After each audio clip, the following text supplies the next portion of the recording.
Welcome to the Indie Film Hustle Podcast, episode number 172. Why pay $1 for a bookmark? Why not use the dollar for your bookmark? Steven Speilberg. Broadcasting from the back alley in Hollywood, it's the Indie Film Hustle Podcast, where we show you how to survive and thrive as an indie filmmaker in the jungles of the film biz. And here's your host, Alex Ferrari. Welcome, my Indie Film Hustlers, to another episode of the Indie Film Hustle Podcast. I am your humble host, Alex Ferrari. Today's show is sponsored by Film Convert. Film Convert I used heavily on creating the cinematic look I got on my film, This Is Meg. It helps you give your digital video footage a beautiful cinematic look of film instantly. Whether you're shooting on a GoPro, a DSLR, a Red, an Alexa, a Black Magic, it doesn't matter. Film Convert has created specific camera profiles for almost every camera on the planet so it can adjust to your footage. Film Convert gives you the power to create amazing looking cinematic images with just a couple clicks. And of course, because you guys are part of the Indie Film Hustle tribe, you get 10% off Film Convert by using the coupon code HUSTLE. But you can try this software for free, guys. Just head over to indiefilmhustle.com/film convert. That's indiefilmhustle.com/film, CONVERT. This show is also sponsored by the iTunes release of This Is Meg, the movie that you guys have been listening about for the past year. And it's finally going to be available on iTunes on August 4th. Just head over to thisismeg.com/iTunes.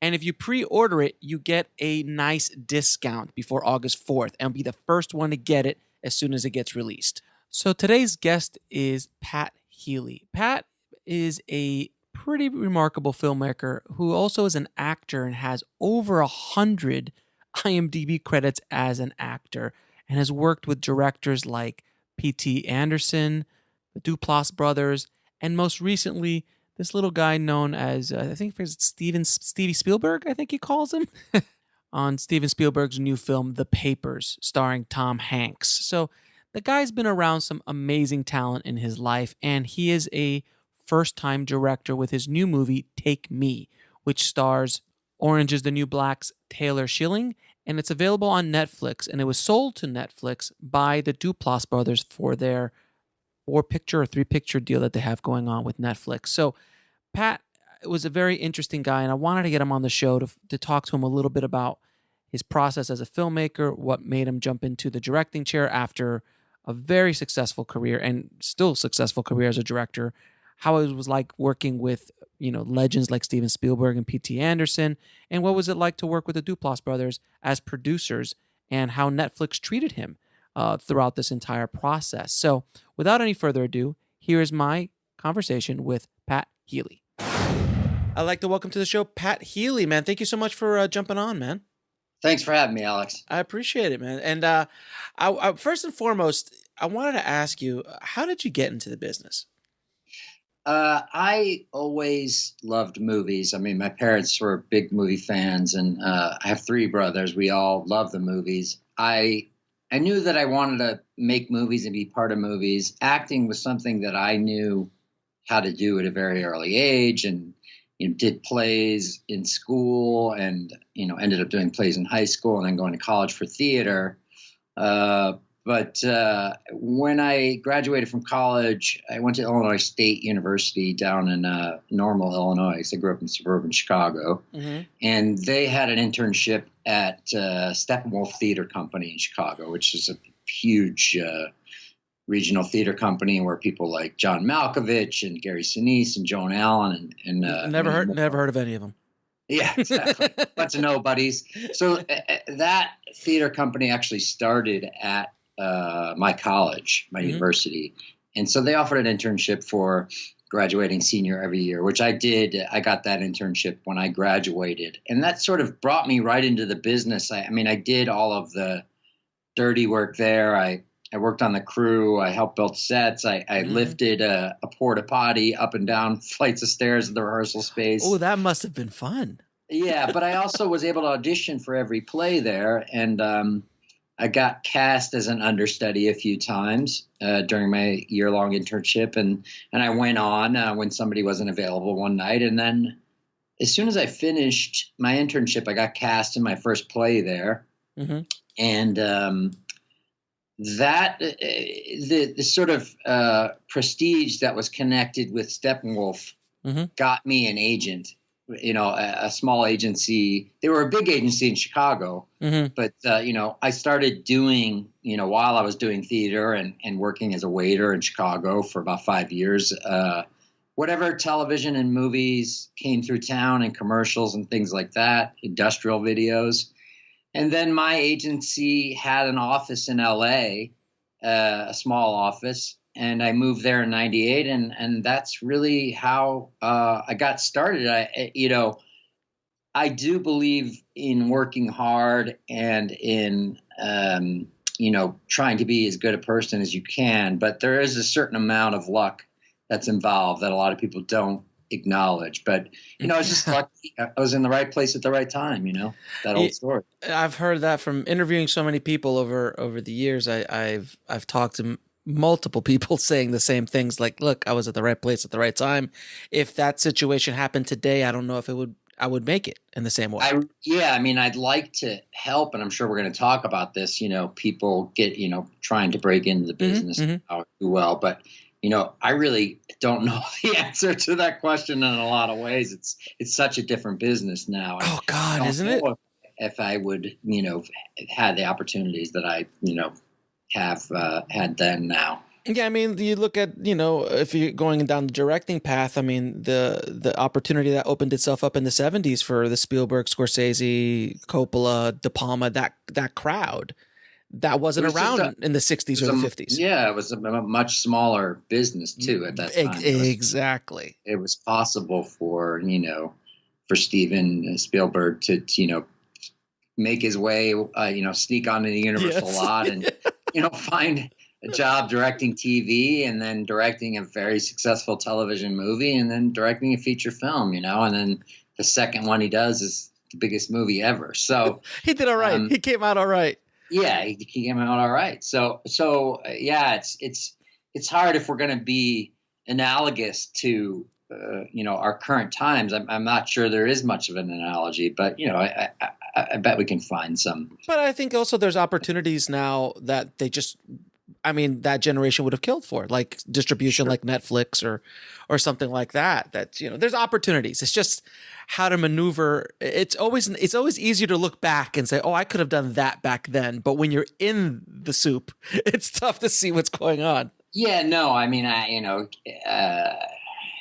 not to name drop, but I'm working with Spielberg now, and he talks about wanting to be around when William Wyler and John Ford were around. So right. So since you brought him up, what do you work? Can you talk a little bit about what you're doing with Mr. Spielberg?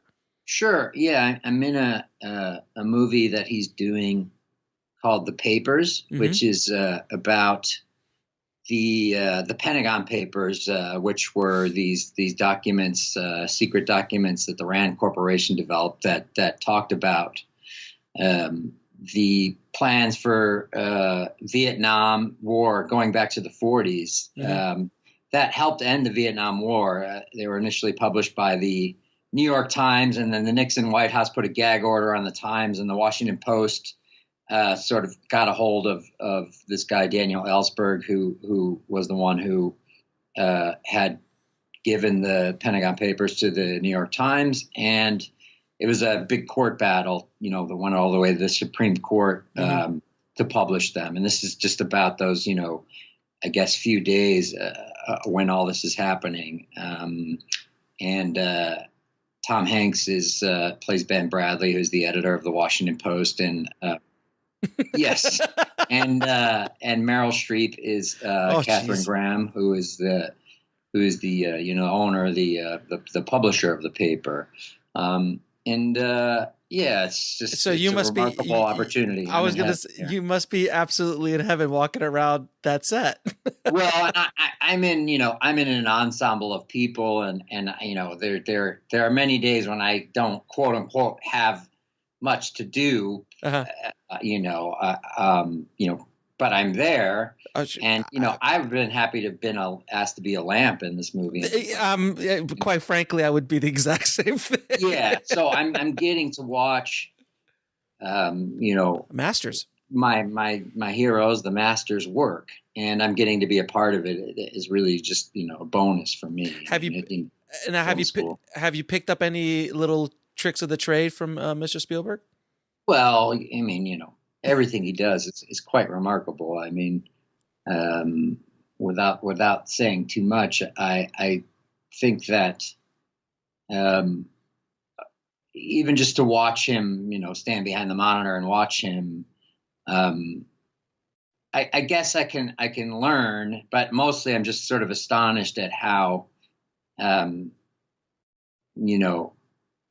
not only intuitive, but how skilled he is at. I mean, he will move the camera a millimeter, to the right, and the frame will suddenly become more beautiful, and he will, have an extra, white frame behind just a half a second later, and you see the improvement. You see how much better it is. He just knows, his taste is impeccable. He just knows what is right. So, if anything, I guess I could say that it's just, you should always be open to learning. And he's always, surprising himself and coming up with new things with us. But just trusting your instinct and your taste. I think if you believe that you're skilled at what you do, then trusting that, intuitive sense about what feels right and what looks right. So then what made you, after doing 20 odd years of being an actor, what made you want to jump into the director's chair? Well, it just is strange that I hadn't done it before, to be honest with you. Like I said, I did acting because it was what I knew how to do. And it was something that the door was open to me for. The 80s, becoming a director wasn't as something as accessible as it is now. You couldn't make a movie on a phone. I mean, we had Super 8 camera, but video cameras really didn't even come into play until I was in high school, and we really didn't have one. Our family couldn't afford that. I had friends who had one, and so I was just acting, and I made my first short film called Mullet, which got into Sundance. Nice. And this is so long ago that I shot it on 35 millimeter. I cut it on an Avid. I made prints of it. I cut negative. I made a print. All that stuff. And then the question was, this is great. What do you have? What's your script? And I just really wasn't a writer. I had written a short, but I hadn't written a feature film script. So I spent 5 years on and off writing a script that was based on the short that I had made, and not really getting anywhere with it. But I think what I was doing was sort of teaching myself how to write without knowing it. I mean, just spending, at least some part of every day writing. And the next thing that I wrote was a script called Snow Ponies, which I put the other thing down, and I wrote the script in 2 weeks based on a little short one-line idea that a friend of mine had, a Western on little horses. And that script, it was one of those, again, another right place, right, and who had been the cameraman on the first indie movie I made when I moved to LA in 98, who had married a German woman and moved to Berlin for many years, had come back. His father was a literary agent. He went to go to work for his father. He bumped into me at a party. He remembered my short, asked if I had written anything. I gave him the script that I had written based on the short. He said, "This is okay. Have you written anything else?" I said, "The only other thing I've written is this thing that I wrote this in like 2 weeks." He loved that. They wanted to represent me. They sent the script out in, I guess, Labor Day of 2006. And on that weekend, and on Tuesday, the phone just never stopped ringing. And there were several attempts to get the movie made, but what it did was it opened up this career for me as a writer. By the spring of the next year, I was in the Writers Guild. I was being paid huge sums of money to adapt a book. I was awesome. a writer. I became a writer for, pretty much full time for 10 years. And it allowed me to ease off on the kind of acting that I had been doing, which was mostly TV guest stars and small parts in movies. And I was making money writing. And that's when these indie movies that I had become known for, because they were able to cast me in larger roles, happened. And I was able to do those because I was making money with the writing. So Great World of Sound with Craig Zobel, which then was followed, that was 2007. And that was followed by The Innkeepers with Ty West and Compliance with Zobel again. And then Cheap Thrills following that. And then from there, now I have a name as an actor. And, people can put a name to the face. And this opportunity to direct something that I had written, I just had never written anything. I had a dozen scripts, but nothing that was quote unquote micro budget, nothing that anyone was going to give me money to direct. And I was still acting. I was acting a lot more. I acted in a short film with a group of Brown University graduates, one of whom was this young man named Mike Makowski, who was the producer on the short. And he and I became friends. And this was, late, 2014. And by the summer, he had written a script. He gave it to me for me to act in. I read it, and I said, I'm going to direct this. It had not occurred to me to direct something I hadn't written, but I had never written a micro-budgeted script before. And this was something that I could conceivably do for, a few, $100,000. And I impressed that idea on him, and he was a little wary of it because I wanted to act and direct in it. Yeah. What? And then to legitimize it, I called some friends of mine who are, big time indie film producers, one of whom was Jay Duplass. Yeah. I was going to ask about the Duplasses, of course. Yeah. Jay and Mark, I knew from, it's a pretty small world when you get down to it, the independent world. And I knew them from around. I was a fan of their work. They had been, a fan of mine. Sent them the script.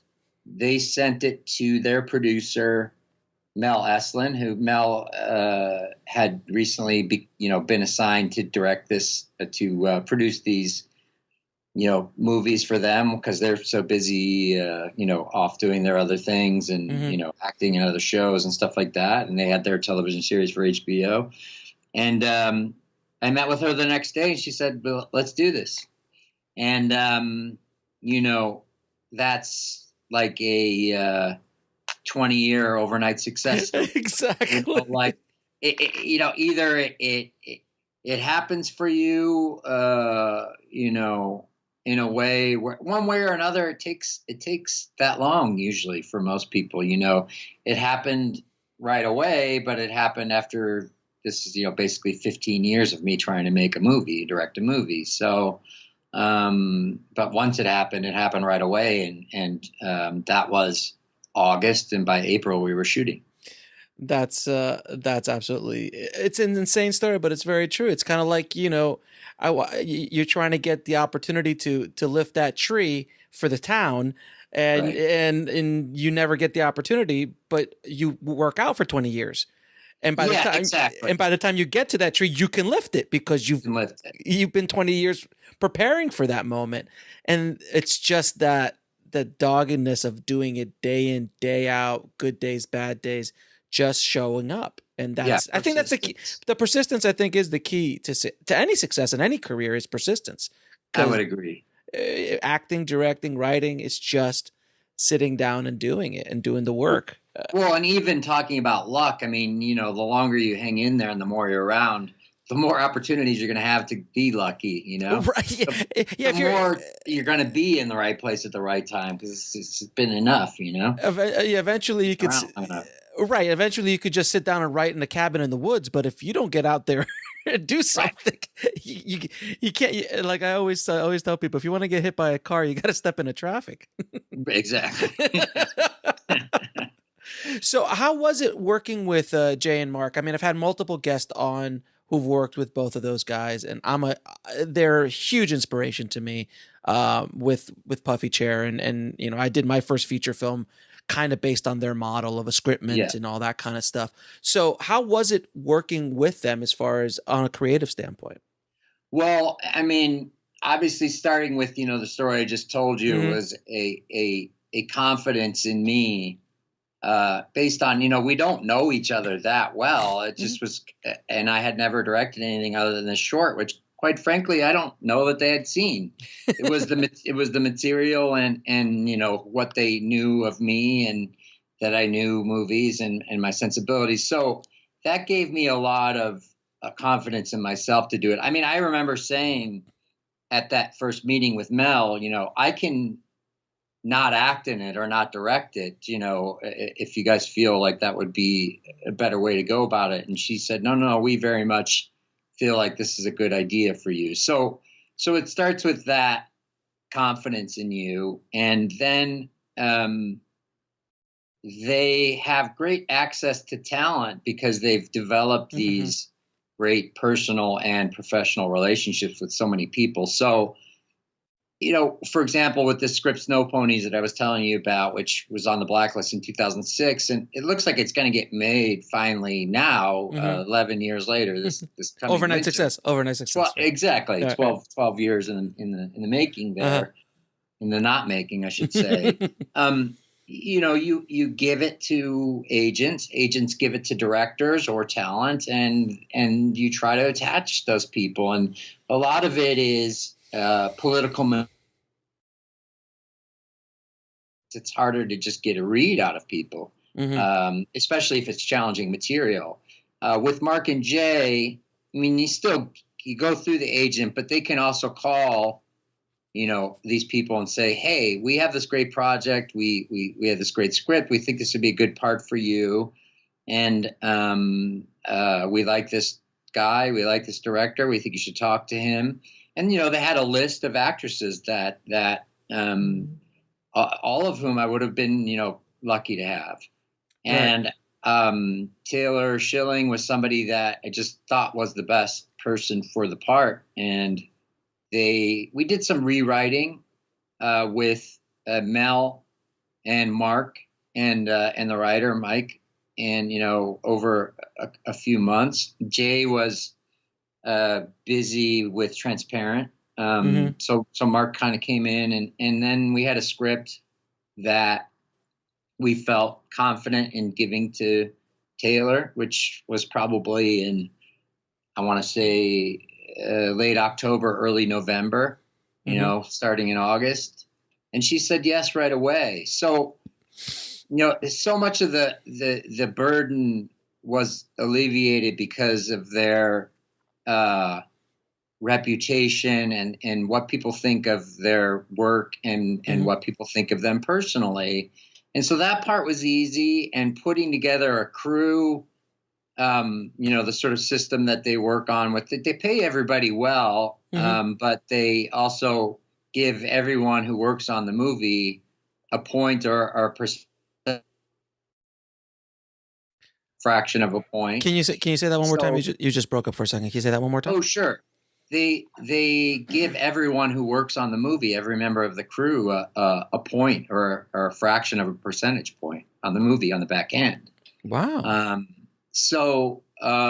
But they also pay well to start off. So it's not like you don't have to starve to shoot it. you don't have to like, like I got paid a regular rate, to direct and act in the movie, but I have these points in the back end on the sale. And I knew that they had these deals with Netflix and the Orchard so that the, kind of worst case scenario was that we were, and it's not a bad scenario at all, is that we could sell the movie to Netflix and we would see that money. Right. So then we shot, and I was really left alone. I mean, I had the support of Mel, who was on set every day, and particularly because I was acting in the movie, she was really very much my eyes and ears, and there wasn't a lot of time to stop and look at the monitor. And I had been working on the part for 8 months at that point, so I felt I knew it really well. And then, I'm sure we'll go back and talk about some of these other aspects, but then we got into post, and then they were all very much involved while we cut. And we cut, we shot for 18 days, but we cut not every day, but we cut for 4 months. And it was it was a long and often difficult process of working on it with my editor, Brian Schofield, and then showing it to groups of people, anywhere from 10 to 20 people, and getting notes and feedback and sending links to friends of theirs, other filmmakers, other people whose opinion they trusted, getting ideas, what didn't work, even doing rewriting in the editing stage and changing things and moving things around. And they were very involved with that, but they were never, in a way, it was always my movie. It was never, let's make this or anything like that. It was always to, support my vision. Certainly, the most involved they were was we had a common interest, which was to make a movie that appealed to as many people as possible. Of course. I'm not trying to make Transformers, but I'm also not trying to make My Dinner with Andre. or Eraserhead. Like right. I want to make something that is, anything that I make is going to be unique and have an oddball sensibility to it, because that's who I am. But I want it to be accessible. I think this movie was different from most other movies they made. I mean, I guess in a way it's similar to Safety Not Guaranteed, or but this one seems a little bit more but this one seems a little bit more screwball than those guys. Yeah, I mean it's thematically and stylistically different, but I just meant in the sense of, it's not an improvised movie. It's not, a sort of, verite style handheld camera movie. It's more like those narrative movies. But yeah, this movie is, I'm very interested in cinema. I mean, I'm a cinephile. I wanted to make, I sort of diagnosed these two genres that it was a mixture of screwball comedy and film noir. And well, before we keep going, I mean, because we kept talking about your Directorial, and it just kind of went into the movie, but we haven't even mentioned the name of the movie or what the movie's about. Oh, sure. Well, the movie is called Take Me. Okay. It's about a guy named Ray Moody who runs a small boutique kidnapping for hire business. Yes. If you want to be kidnapped for fun or therapeutic reasons, you hire him, and he does this. And please tell me, does this exist? Not that I know of. I've heard rumblings of things. I mean, when I read the script, I thought, wow, this is really interesting idea. There's certainly these role playing, real life role playing games. Blackout and To Sleep No More in New York and things like that. And I have heard that there are versions of things that contain stuff like this, but I certainly wasn't aware of it. Okay. So yeah, he gets he's not doing very well, and he gets a call from Anna St. Blair, who's a character that Taylor Schilling plays, who is a very high-powered, successful businesswoman. And she asks him to do things that he's not that comfortable with, but he really needs the money. And there's a certain allure to her, of course, for him. And, she really makes him work for his money over a really long weekend. This is, I guess, the best way I can say it. Now, let me see how I get now, did Netflix come in before or after the production? They came in after. I mean, I knew that Mark and Jay had the relationship with them, and they had a deal to make, I think it was 4 movies with them. But we always had the option to do whatever we liked with it. They came in post. I have a bit of a relationship with them and with Ian Brick, who works for the movie division over there. He is a fan of mine. He had been wanting to do something with me.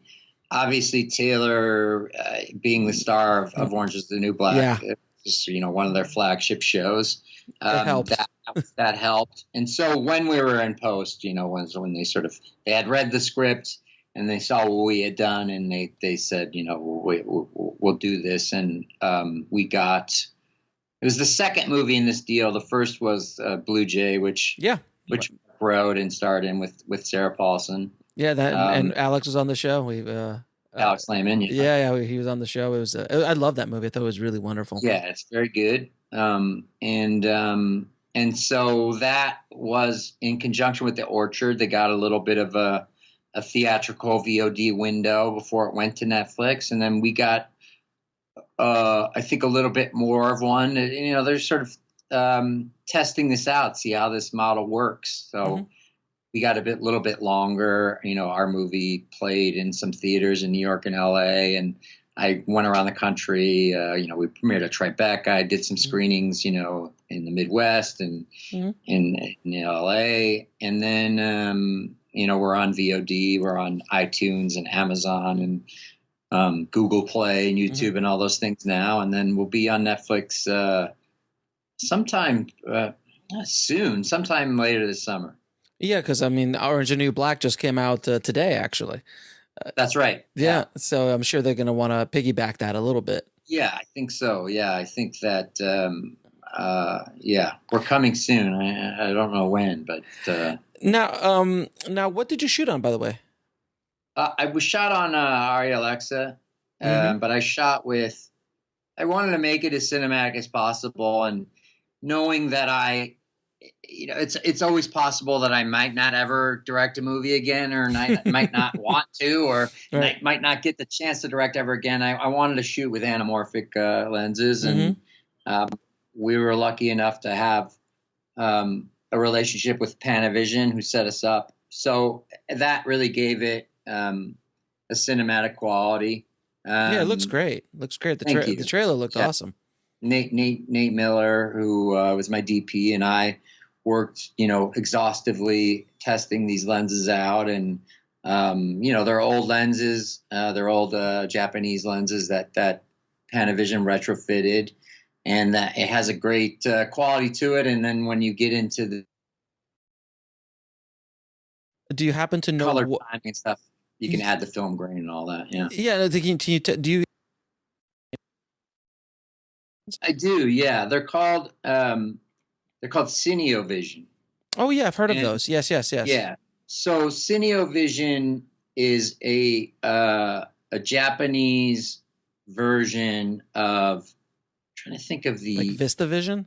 No, they're the ones that Vittorio Storaro uses them a lot. Shot Apocalypse Now on them, and The Last Emperor, and they're gorgeous glass. Yeah, Luc Besson shot a lot of those movies, like The Professional and those movies. They have a little bit more of a Panavision kind of has the patent on the de-squeezing technology.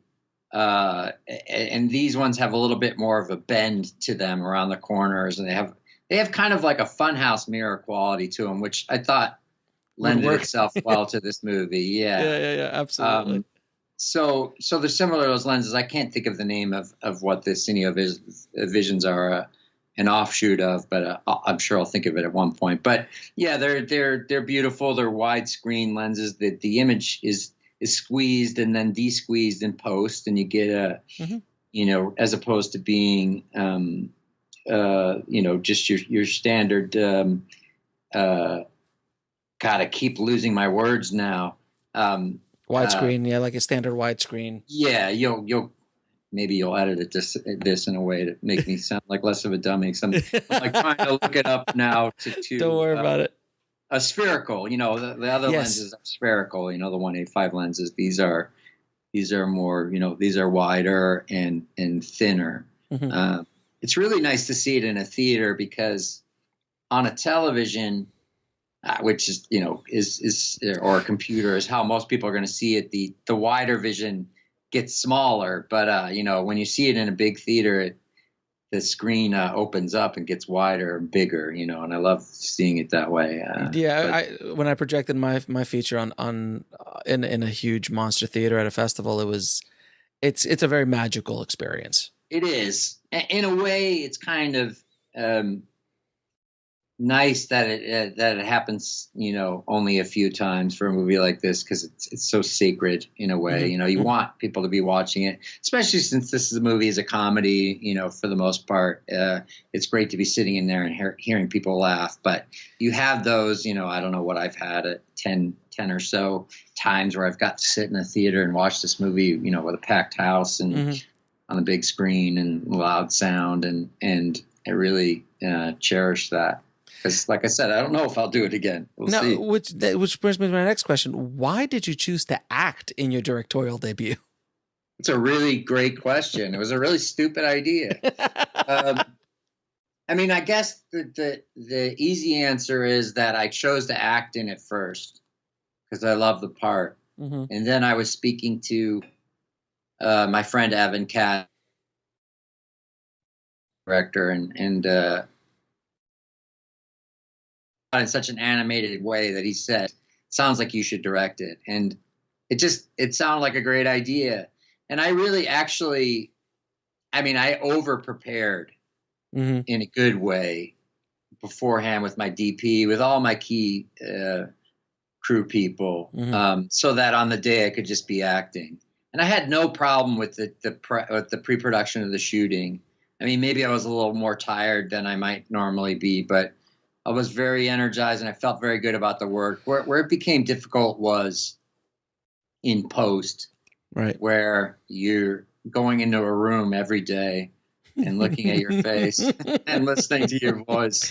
Oh my God. That's where it becomes torturous. I really am not that in love with myself. I'm not that much of a narcissist. I'm not going to say I'm not one at all, but I'm not like, I don't know how people like Mel Gibson or Kevin Costner do that. I just do occasional like interviews or YouTube videos with myself, and I gotta edit them, and I'm like, oh God, it's brutal. Ugh. It's brutal. No, I know. There's that movie, Albert Brooks movie, Defending Your Life. I love that movie. Oh, yeah. I'm convinced that movie is now based on his experience of editing himself and having to look at himself every day and judge himself and have other people weigh in, and it's this incredibly intense, personal experience, and what a great movie. It's masochistic, really. It really is. But now that it's done, it's just like I have this great sense of confidence of having climbed that mountain. I know I could do it. Mm-hmm. I did it. I do think I was the best person for the part. Certainly other actors that could have done it, I'm sure would have been great, but I'm happy that I did it. The hard part of having done it is over and behind me, and I probably wouldn't do it again unless somebody said, we love that you direct and act in your own movies, and I decide to become an Albert Brooks or a Woody Allen or whatever. Could we only pray? We could all pray to do so. I guess, but I think if I did this again, I wouldn't act in it, or I might give myself a juicy little couple of scenes or one big scene or something like that. But I think next time, I think it would be. I don't think I did a worse job than I would have done if I'd just been directing it. Right. But I just feel like I would enjoy the experience more next time if I just fully decided to just direct it. Now, what advice would you give a filmmaker jumping into the business? Well, I mean, it depends. If you want to be a filmmaker, I think you really have to be a writer. Mm-hmm. I think that, I was lucky to come by a great piece of material, but you see how long it took me. And I think if you start writing early, and, it's like anything else, that 10,000 hour rule, you do it long enough, you're going to come up with something good that you can shoot, or just write. And, it's so cheap to shoot something in some way. If you have a good phone, you really don't need a big crew or lights or anything like that.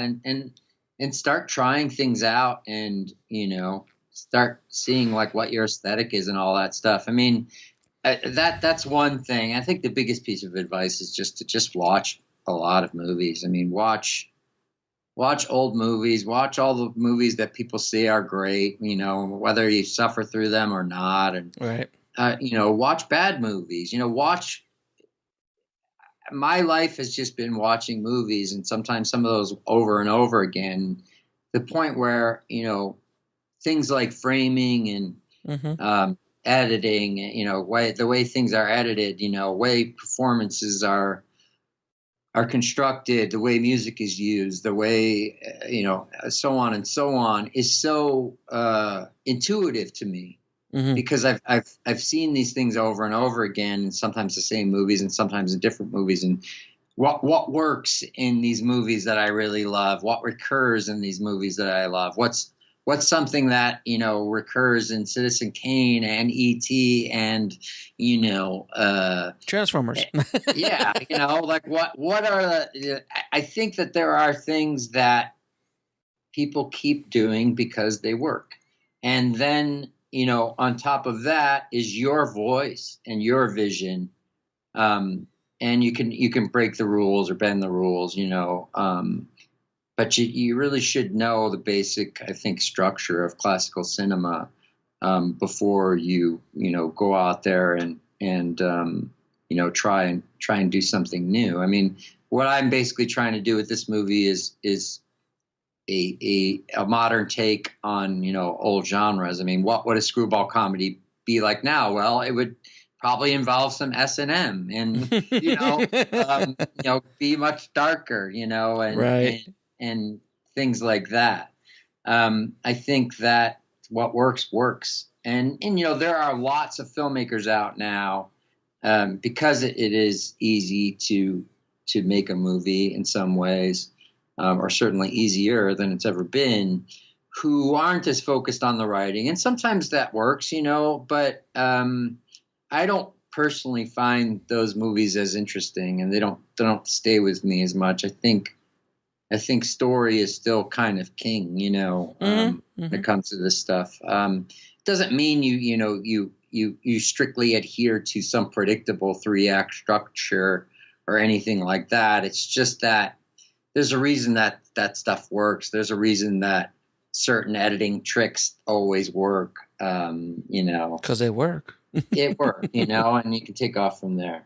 I mean, you could argue like, well, I don't want to hit that nail on the hammer like everybody else does. I'm like, well, but that way works. I mean, the thing is like, I think my movie is, very unpredictable and very surprising and makes people laugh. But, there's times in the editing room where, like where we screened it for people and they just did not. And this is not a discredit to an audience. It's just like they didn't. I mean, I'll give you an example. Like a man who, we realize is a loser in the first scene, drives to a party. He walks in. He sees a woman speaking to another man. He waves to her. She looks at him dismissively. He's playing with some kids at the backyard. And then he tries to speak to the woman, and she again is dismissive of him, and he leaves. And everyone that saw the movie thought that was my ex-wife, and I was a deadbeat dad. Well, she's my sister. And it was just kind of basic cinematic language that people just assumed that was the case. Right. And we went back and we recorded a voicemail from the sister that plays over me driving to the party. Hey, this is your sister. Right. Yeah, you're coming to the party. And we also had this problem with, because I wear a really bad toupee in the movie, which yes, fantastic, by the way. Thank you. I never was trying to fool into the thing that was my bad. I mean, it was a $30 wig that I picked out of a store. Yeah, it looks pretty bad. but people thought, because we were a low budget movie. Oh, come on. No. No. I mean, this is people watching the early cut, Right. Oh no, like, are we supposed to, what does he think we're doing?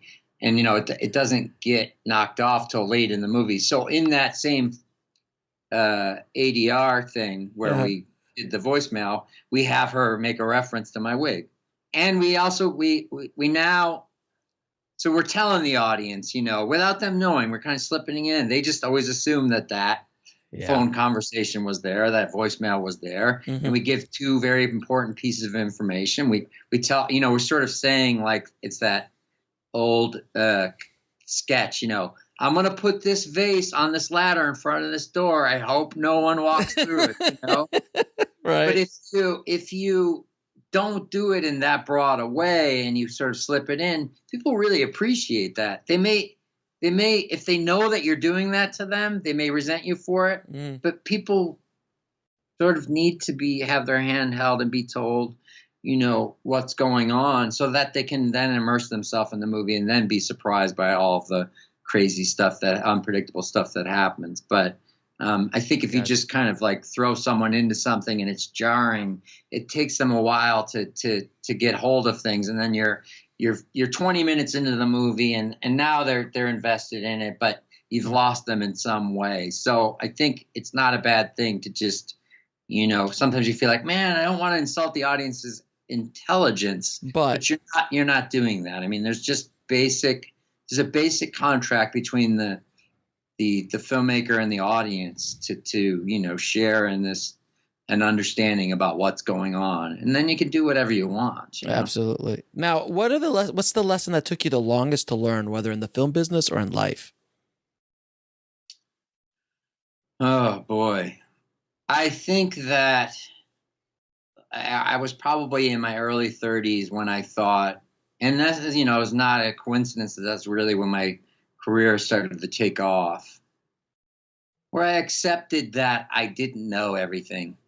I remember saying to myself, oh my God, I didn't know anything until this point.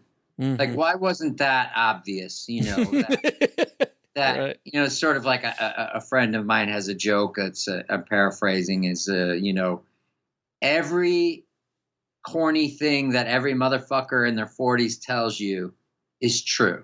Yeah, amen. You come to realize that is true. Yep. And that they're right, and you can't hear it until you're ready to hear it.